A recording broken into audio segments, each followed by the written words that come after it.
Hello, welcome to Garibaldi Red as we reflect on Nottingham Forest's 1-0 defeat at Bournemouth, which ends their automatic promotion hopes, unfortunately, although we're determined not to make this a particularly downcast podcast as we look ahead to the playoffs and reflect on tonight's game. First of all, in the company of the Reds fan, Michael Temple. Hello, Temps, are you okay? Evening, Matt. Good, thank you. And joining us as well is a man who says he's at peace after tonight in Forza Garibaldi's Greg Mitchell. I'm going to put our names up now. Greg, are you okay? Yeah, I'm all right. Oh, God. It'll be all right. I promise it'll be all right. Good. It'll be all right. You're the first person I've spoke to since. Yeah, it's your missus who went to the game, didn't she? Yeah, she's just rang me. I just had a quick crowd update, and I feel for them all. But when you've just watched the home fans celebrate in front of you, and I feel for them. But I don't think you'll hear many people, or none at all, hopefully, slagging off that team tonight, because although we were tired, and I know we're going to talk a lot about stuff, I just think we should be so proud of what happened so far this season, and now we've got a whole new little mini season to come, and I can't wait for it. But we can feel sad for a few hours, I'm sure.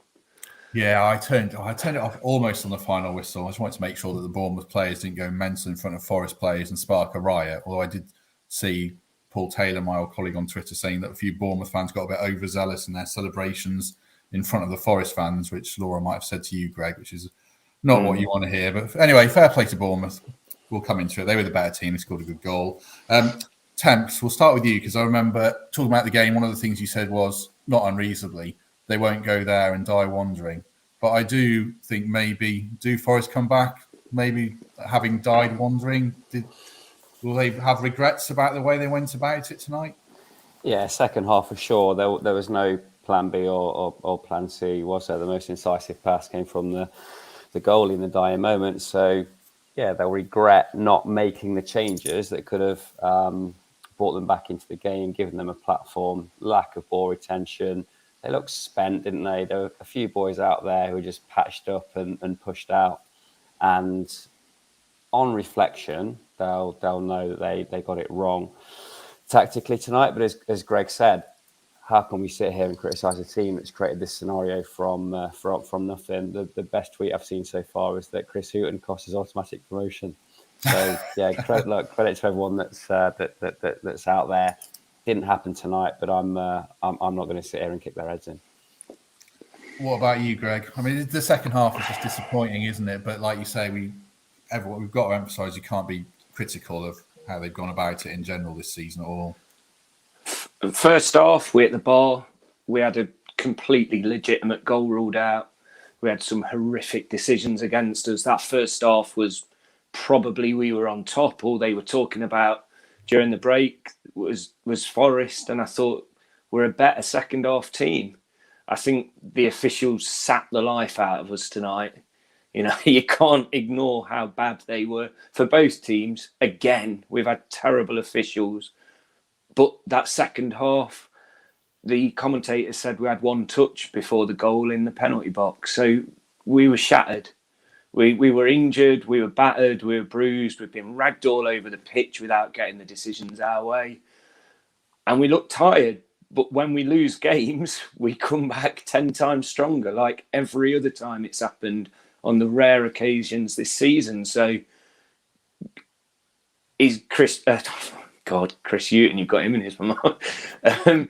Steve Cooper on Saturday has some decisions to make with the key players. Like, do we rest them, or is third place very important? Like, does it depend on who we're going to get in sixth, or it could be a weird scenario where, it looks like it's going to be Middlesbrough in sixth place and then you think he's fourth better.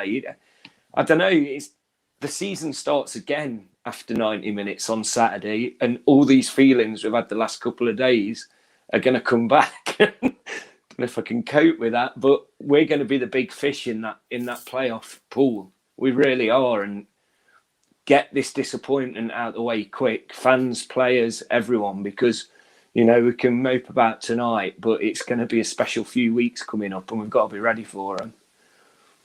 Yeah, I mean, a lot of people in the comments are saying, reflecting what we're saying, I guess, gutted for tonight, the better side won, the ref was poor. I mean, we should talk about the ref. We'll talk about the linesman separately, I suppose. Initially, I thought Atwell was in that camp of being rubbish for both sides, but second half, he seemed to progress very much into the camp of being utter rubbish for Forest temps. I mean, Brennan Johnson, I don't think had a good game. He never got into it, but it's very hard to get into it if the Bournemouth defenders are allowed to just put their arms around you and shove you off the ball when nothing happens time after time. Well, first up, I think odd decision to chuck in a Premier League ref. Why do we need a Premier League ref? We've had fellas reffing the Championship all year who know the nuances, understand the physicality, know the differences between the divisions. So yeah, a bit of an odd one for me. That some weird decisions, not even close calls that went against us. I'm thinking the Zinkernagel foul first half. I'm thinking the offside decision, which we'll come on to talk about. But yeah, they did shut Brennan down by those niggling fouls, those little pushes in the back, the kind of half trip. They were quite savvy, weren't they? They were wise to that. They worked out what they could get away with and suffocated us for that. And it's good to see actually the balance from the Forest supporters and the reaction we've seen on social media, having a bit of a dig at the ref, but acknowledging at the same time that Bournemouth were decent too. They were good for it. They had some beasts in midfield, some really physical players, and bring in Kiefer off the bench. Kiefer Moore off the bench was a level of depth that we're lacking at this moment in time with the injuries that we've got. So yeah, we didn't get the protection from the ref, but that's not why Bournemouth had the platform that they had. That's not why we couldn't find a way to shuffle the deck, get a platform in the game. That's not why we couldn't retain the ball second half. That's because we were tired, probably a bit emotionally spent, and as Greg said, it's time to put a bit of a full stop there, reset, go again. And I'll be fascinated to see what he does team-wise on Saturday. Yeah, I mean, the only other thing I wanted to say about the officials was the lino in the first half, who just seemed to get every decision wrong. There was a point where it was not obviously a corner, it was probably a corner, and he just looked at Atwell like he'd asked him out on a date and was waiting for the answer, and then stared at him, and then told me I'm not allowed to. I'm not saying he's corrupt, I'm saying he's incompetent. That was the rule before we started. But anyway, stared longingly into his eyes. Yeah, and then ran back to the corner flag. I'm going to give you a chance, Greg, don't worry. And then let the ref make the decision, who had no view at all. And then obviously there's the offside, which isn't particularly tight, and then it's a penalty. And those are the fine margins that Forest perhaps needed on the night. And I don't want to make it all about the refs, because it wasn't about the refs, as Temps very articulately said there. But that is a gripe. The other one, Johnson, he puts his shoulder on Kelly, hand on Kelly's shoulder, he goes down, the lino gives it. I mean, just defenders conning linesmen time after time. And Forest probably do it. Spence probably does it as well. But that was a gripe. Greg, I'm going to give you can come off your long run at refs if you want without getting us sued. No, I don't feel like I need to. I think you've ripped into them enough now. I don't really need. However, one thing I was so concerned about was one of our players getting sent off by getting that frustrated. There was times where Spence looked so and Jono just, he couldn't get into the game tonight, but he doesn't go down, he doesn't take a dive, and he doesn't get the foul. He goes down easy when he does get clear knocks on him, and he doesn't get the foul. The refs, it seems like they must know about each player, and Jono has this unfair reputation now that's really damaging him against things like that. Samba's been brilliant since he came back as well, controlling his, I can't think of the word, I don't want to say, but it got to the point tonight when it looked like we'd lost, and I was worried that one of our players was going to get sent off, and that would have just finished it off with me and the officials. We had the one at Luton that's cost us. We had the one tonight which completely changed the game. It did. It completely changed it, and we've cost now. I'm just so glad you're not going to hear much from Steve Cooper about that. He will move on quicker than any of us, but VAR isn't the answer either. That decision tonight, the flag had gone up, so it would have called the play dead anyway. But it's just, we carry on now and forget about them. Interesting what's going to happen Saturday, and then this new season of 3 games that I can't wait for. I'll echo Greg's point about controlled aggression, channeled emotion, And Samba being the epitome of that, because that's not where he was 10 games ago. Clearly someone's got in his ear, had a word and told him that he needs to change his way for the betterment of the team. And he did that tonight. And yeah, in these pressure situations, the cauldron of that atmosphere, of the consequence for the season with the outcome of that game, we've got to get used to that now. Because if we're going to get promoted, there's going to be 3 more pressure cookers, cauldrons, that we need to show that level of maturity, calmness that goes beyond what the opposition's capable of. So if there's one lesson for us to take from the night, rather than analysing the tape, just think about that mental approach from the Bournemouth players who did regroup, who rode their luck a little bit first half with the things we've described there, but they were able to dictate the pace of the game, to manage possession, to manage the game in a way that escaped us. Maybe it's the depth, maybe it's the fact they've got more fit players to choose from and they're not patching boys up and pushing them out, as we said before. But I think Greg's point there needs to be emphasised, because that'll be the fine margin between the one team that goes up from these playoffs and the 3 that don't. Apparently people are saying, and a friend just texted me saying that the ref apologised to Cooper after the game. Cooper said that just makes it worse. For That the makes penalty it so incident. much worse. Yeah, it's like a Man U player, like Bruno Fernandes apologising on Twitter after he's had an absolute 2 out of 10 performance. It's pretty irrelevant. He's going to be in the Premier League at the weekend. He's going to be reffing top games next weekend. He needs a month off after that. That just winds me up, that does, when you hear the apologise. You know, watch the tapes at half time and learn at half time where you've gone wrong. Don't make it even worse in the second half. But I hope he slammed the door in his face, but I'm sure he wouldn't have. He's a nice man. Yeah. Right, let's go through the game a little bit then. I mean, Temp's made a good point, I thought, about the Bournemouth midfield. It's not too often that Yates and Garner lose the battle. I think they did tonight, whether it's, physically tired or just the fact that Lerma and Billing are big units and just very good players. But it went from the start, didn't it, really? I put here Forest losing midfield battle in the first 10 minutes, and that tone never really changed, did it, Temps? Yeah, Billing was box to box, wasn't he? Harried, he closed ground really quickly, chased lost causes, had a couple of turnovers in Forest third, which put them on the front foot. So yeah, we did lose the midfield battle. Not the best we've seen from Jimmy Garner tonight after a period of really positive form. And we didn't have the volume of corners or free kicks for him to demonstrate his prowess there. So yeah, tactically and physically, and also in their individual battles, their midfield were on top, and we haven't been used to that. That's the platform that we've established. The graft from Yatesy, the invention from Zinkernagel, and that kind of all-round contribution from Garner wasn't quite there tonight. And just the holes just developed, didn't they? I know we're trying to go chronological here, but as the game wore on, there was more and more space in the middle of the park, which Bournemouth managed to fill. But yeah, in those early knock-ins, they established themselves physically, and we were definitely a little bit wanting. I suppose, though, Greg, it felt like Forest had the better chances in that first half. I know Colback put in a fantastic tracking back run and clearance, and then soon after he helped set up Brennan, and a little bit tentative, maybe it was a good block, and Surridge hit the bar. I mean, could he have maybe tried the same finish he did against Swansea, do you think, there, Greg? I don't know. Yeah, I mean, first 3 or 4 minutes, I thought, bloody hell, these have gone at us like a bull. They really have, and I was worried, and then we settled into it, and we're putting these lovely threaded balls through. I don't think we can blame Surridge too much for that. It was such a good sudden opportunity, and he hit the woodwork. It was close, wasn't it? But it's just a shame we couldn't really continue much more from that. We didn't have that many more chances, but we certainly looked like we had the better of the first half. But then, like I say, it just went. I mean, let's not forget Bournemouth's long-term plan started in February with this game, didn't it? All those injuries they had. This is my bitter side coming out now, but that game was called off and it suited them a hell of a lot.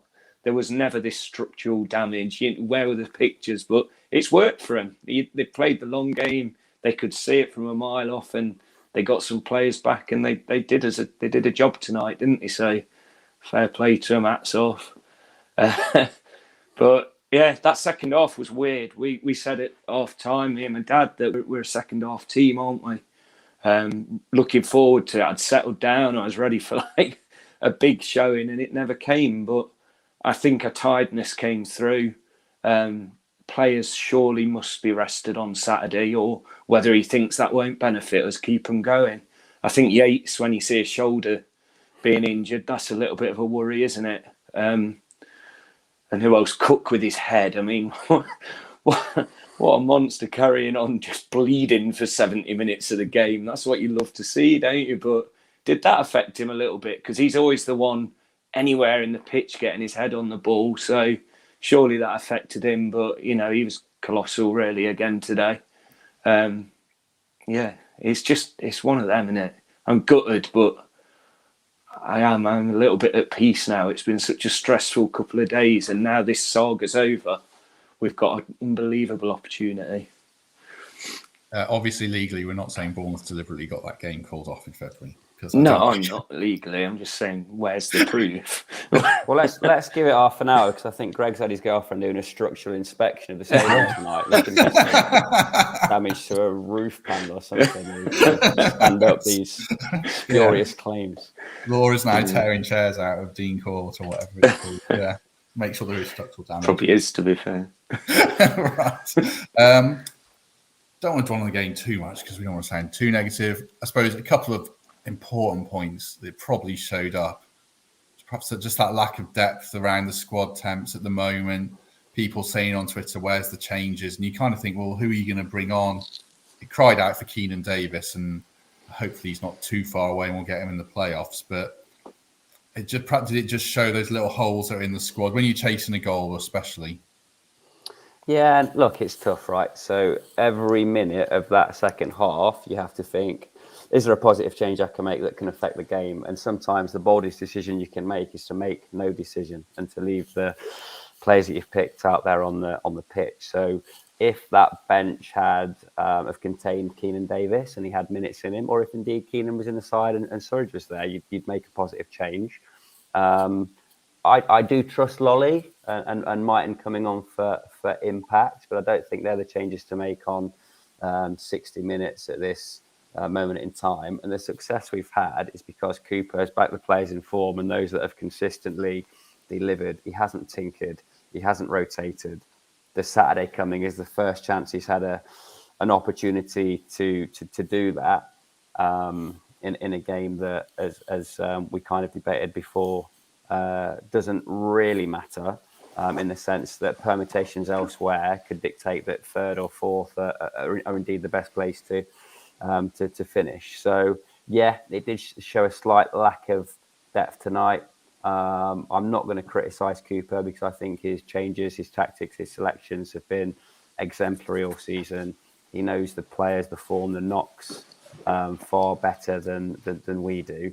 But the lack of change in that 60 to 70 minute period when we were struggling is symptomatic of not quite having the depth on the bench that he would like. Yeah, I agree. I think there was one game where I was thinking, come on, Cooper, make changes. Maybe it was Middlesbrough away, but I certainly wasn't thinking that today. I was thinking, God, hang on and take a point and stop Bournemouth celebrating. I think I got to about 70 minutes. I mean, I think we should give Bournemouth credit for the goal.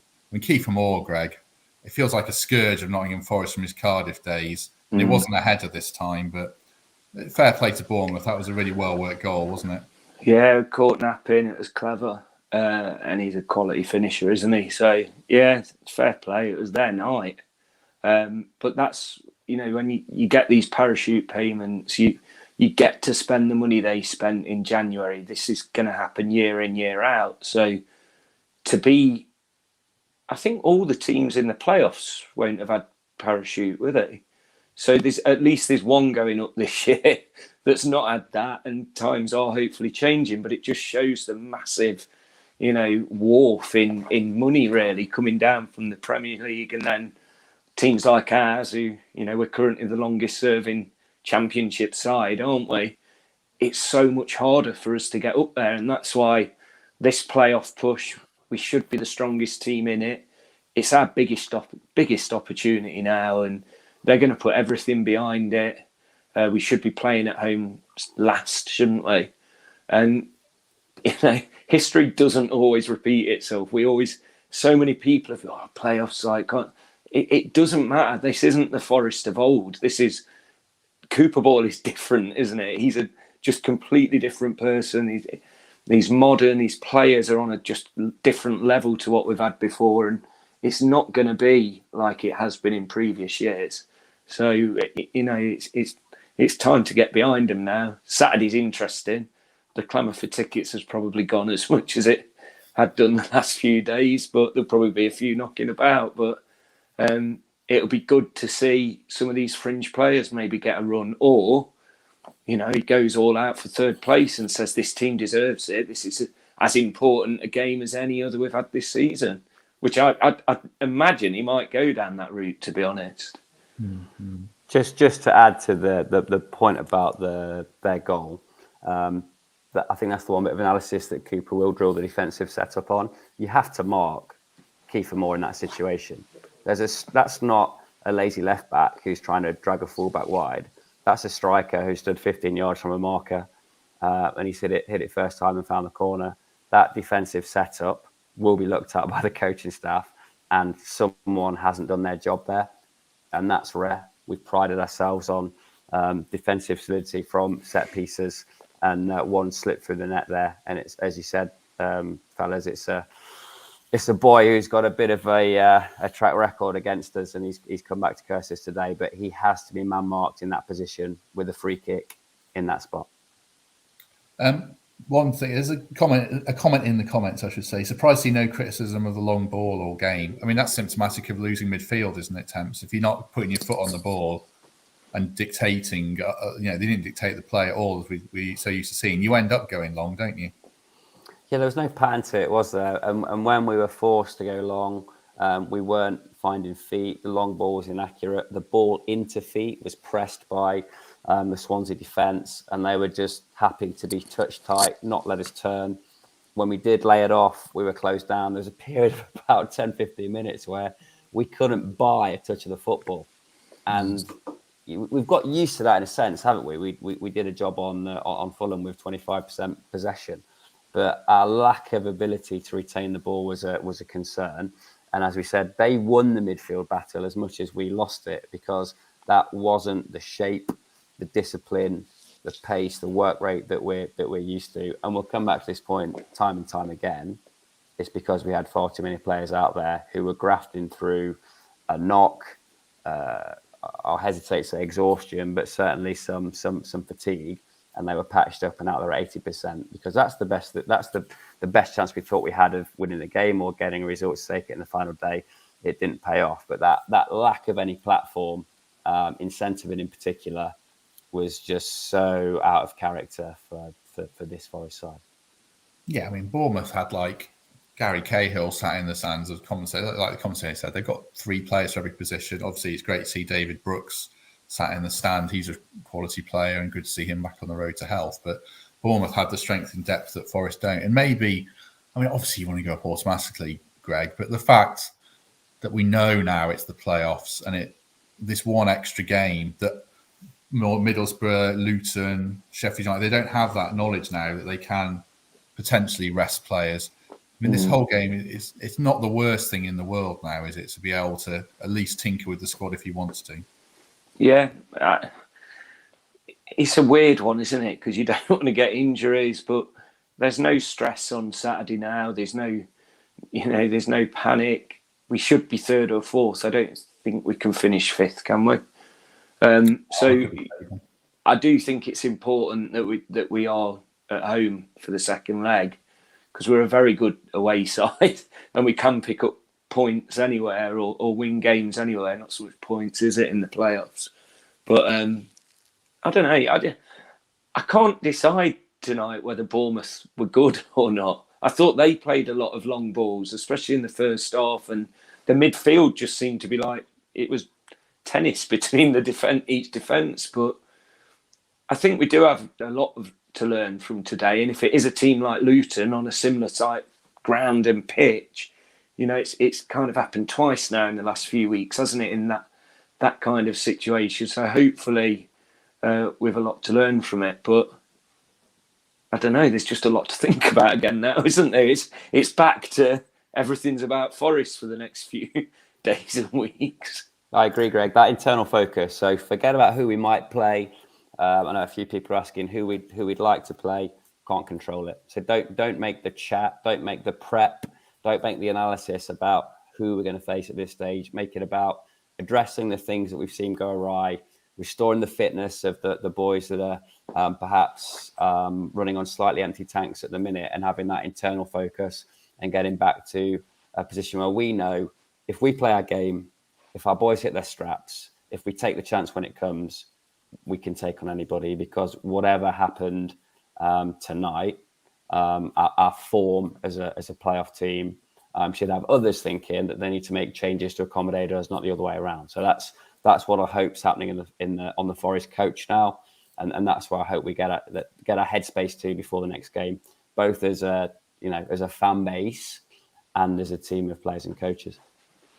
I thought Bournemouth were good, to be fair. That's what Greg said. I think Solanke's good. I mean, he occupied a lot of players, and I think Billing and Lerma were good. I think you give them credit. And the thing they did, they got in behind Jed Spence more than a lot of teams I've seen this season, which is probably to Scott Parker's credit, to be fair. So I think you give Bournemouth credit. Are you going to Hull, Greg?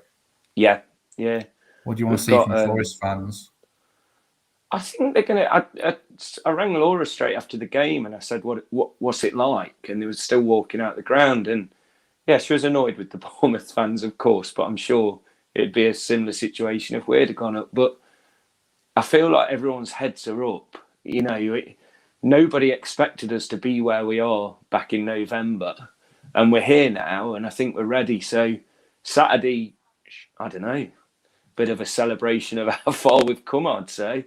We've got 2 buses going up. We've got Colin Barrett coming with us, and it should be a good day, and it should be a day to get ready for the playoffs and get excited about them, see who we're going to play, and start thinking about all that again. And this disappointment, and of course there's going to be the odd strange comment, I'm sure, but heads down for tonight. But tomorrow, I'm sure everyone's focus is going to be forgetting about what's just happened and ready for, realistically, where for the last few months we've obviously thought we were going to be, or hoped we were going to be. This ridiculous run of 8 wins in 9 games or whatever it was. That was just unreal, and it just shows how far we've come and how good we can be. Tonight's an off night where maybe we are shattered. Saturday we've got a great opportunity to get some of that fitness back, and then, like Temp said earlier, all the other teams in the playoffs now are playing for something, or most of them anyway. We've got a nice Saturday, hopefully now, just to see what happens and who we're playing. What do you want to see if you were picking a team, Temps? In fact, I'm going to read out a team I've picked while Greg was talking and see if you think this is any good. Samba, I'm still picking goal. Larea to rest Spence. I give Panzo a debut. Figueiredo, McKenna, unless you want to play Mbe, so I just rest them all. I suppose you have to play Cole back, left wing back, unless I'm missing someone.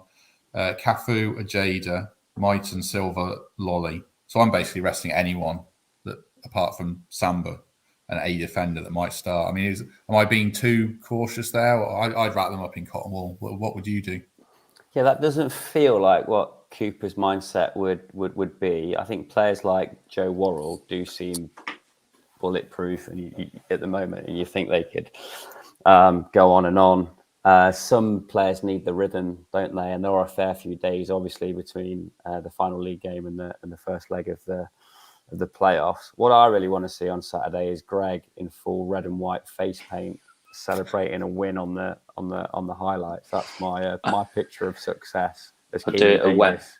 Do it at Wembley. Do it at Wembley. So yeah, look, some players are crying out for that rest. But is Panzo gonna be the answer in the playoffs? Probably not. Therefore, tougher to justify the minutes. Whereas Larea needs to be prepped in case it is Middlesbrough in the semi-finals. There are some players who need minutes, and some players who would be getting minutes to rest others. So I think what we will see is probably 4, 5, 6 changes rather than the 10 that you're calling for. But yeah, I tell you what, I'll back Cooper's decision, whatever it is. As I say, I don't want this to turn into any kind of critique of the position we've got ourselves into, because we've had a bit of a bad trot tonight. There will be changes, but I don't personally see it being every outfield player.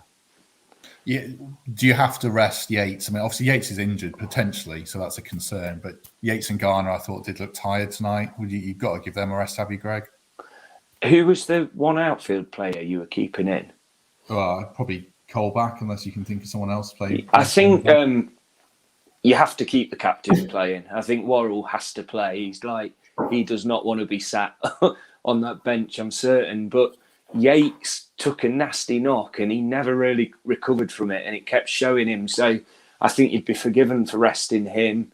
Cook is probably going to need stitches, because that thing, no matter how much Vaseline he kept putting on it, it weren't stopping, was it? And it wasn't just...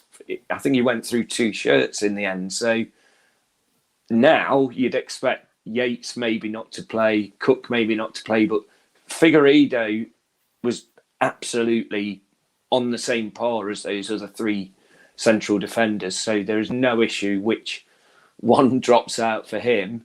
And like you say, the Spence scenario, whether it be in the semis or the final, I think that's one tactically where you think we have to prepare for that, just in case. So for me, Yates, Cook and Spence get a rest. But I'm no manager, am I? So the Surrey draw will be interesting, because that'll be indicative of where Keenan Davies is in his recovery. So I think that we'll learn a bit from that selection. I wouldn't be surprised to see Davies on the bench. Not necessarily. I don't know, but if he's close, maybe give him 10 minutes if there is a chance. That would certainly be a huge boost. Or a Swan or Larson, or but then they've got massive games coming up, haven't they? Yeah, they've got their own playoffs. So that's true. Greg, how are you feeling about the playoffs? Then you sounded broken to start with. I know you said you're at peace, but I thought you sounded distraught. You sound more upbeat in the last 10 minutes. These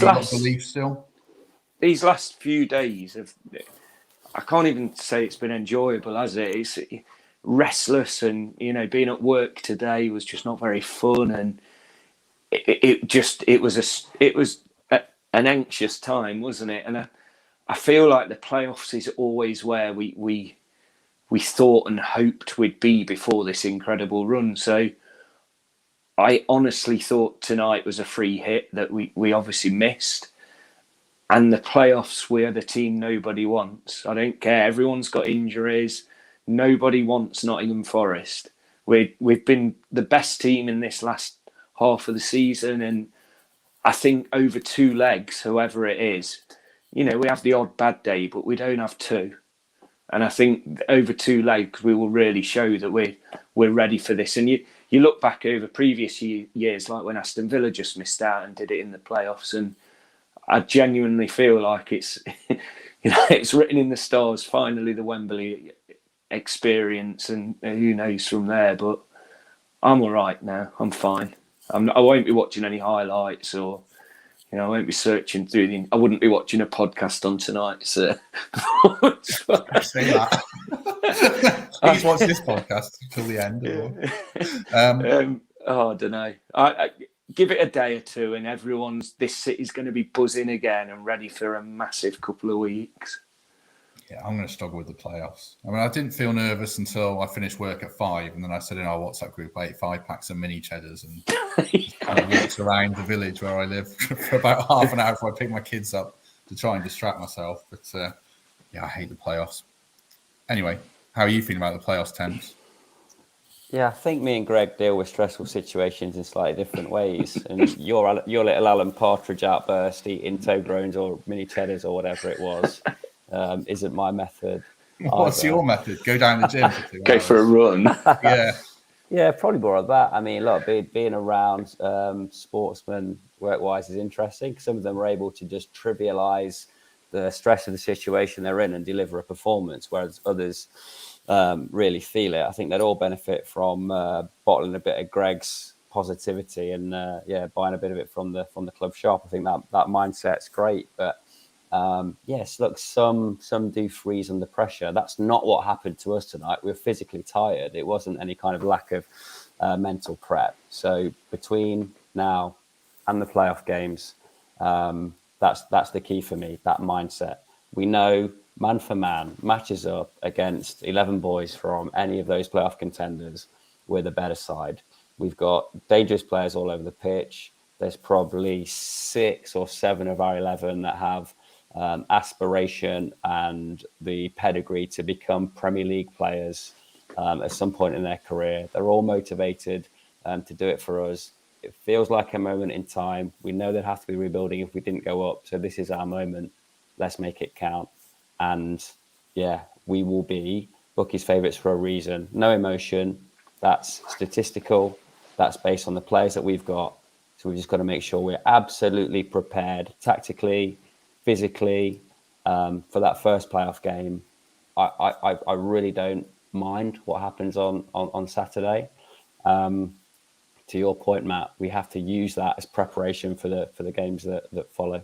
But yeah, in terms of my personal mindset, I'm okay. A bit more relaxed than you two, and determined to enjoy it. I'm all right. It's just I'm going to dismiss the memories of years gone by. That's the plan, and see how they go. I mean, one thing that does give me solace is exactly what you were saying there, Tam. It's about mindset. Because Cooper, if you wanted a manager for that kind of aspect, there's no one better, is there, Greg? And he's had experience in the playoffs. He'll have learned, and he can pass. He's the man to pass that on and give these players the right mindset for these games now, isn't he? Even his pre-match comments tonight were superb about, I know in the end we didn't win, but the mindset side of it, where he was saying how ready they all are and how excited they all are to play, and they can't wait to get out there, and that's going to be the same, and that's what's been working throughout this whole season so far, hasn't it? They're young, they're fearless. They're not like me panicking and running routes around work trying to find something to take something off my mind. But I just feel like these modern professionals handle everything so much better. And then you've got players like Zink who've done it before. They've handled all these situations so well before. We've got the perfect mix of brilliant, talented youth and experienced players like your Cooks and your Zinks who've been there and done that. And, I feel like this season has been too good so far for it to end. And I just genuinely believe that we are going to do it. Good. You're giving me belief. No, I do. I do believe Forest are the best. Whoever the 4 teams are in the playoffs, Forest are the best of them. And if they turn up and perform, they will win the game. Barring some, you need a bit of luck. Flashing back to 2003 with a dodgy ref and Neil Warnock and all that. But Forest are the best squad, whoever's in the playoffs. So I've got belief. Right, I think we'll leave it there. Unless either of you two have anything to add, chaps. No, I've loved doing this season. It's been such a good run and so easy to do it after every game it seems I've been on. We've been winning. So it was a tough one tonight and possibly the last one of the season. But I just think the playoffs are going to be a completely different story and another brilliant memory. So cheers. It's not the last one of the season. What, are you quitting on us now? Oh, no. I mean, I'm at the game on Saturday. I might be a little bit intoxicated, to be honest. We won't do one after Saturday. We'll do one after the playoffs if we. Post-season. I mean, yeah, we'll be back. We're not going anywhere. Don't worry. Right. Thanks to everyone who watched along on YouTube. I hope you enjoyed it. Good to see so many of you with us so late at night after a disappointing defeat. But obviously, we move on to the playoffs. If you enjoyed it, do like and subscribe, as it really helps us. And do subscribe on iTunes if you're listening to this later. I'm about to go and upload it. Temps, thank you very much. Cheers, Matt. Good to see you, Greg. Yeah, and you, mate. And we'll see everyone else on Monday. Thank you very much.